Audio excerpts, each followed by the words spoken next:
barriers? Una po sa lahat, yung line na we are making history. Isa po ito sa mga bagay na gusto ko hindi na maging ganon sa future.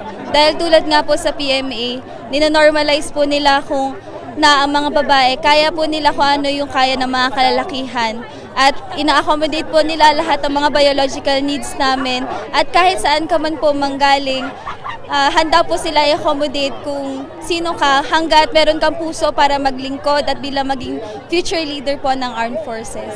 Talino, galing, disiplina at talent. Nakita natin na ballerina ka din po pala. Maybe you will inspire other girls, young girls na makita ka rin someday maging PMAer din po. Kadalasan po kasi akala nila pagpasok po sa Philippine Military Academy, hindi mo na magagawa yung mga bagay na gusto mo. Pero kaya ko po yun ipinakita dahil gusto ko na makakapag-inspire ng ibang mga tao na while you are serving the nation, you can also serve kung ano yung mga gusto mong mangyari bilang isang tao na may personal na ambisyon. Pero higit sa lahat, the greatest ambition of all is to serve the Lord and to serve our country. Kanina yung speech ni President Bongbong Marcos, sabi niya, do not steal, do not lie, bilang PMAer and someday, syempre kung saan man tayo dalhin, yun ba yung pangahawakan din natin bilang, syempre, product ng institusyon na ito?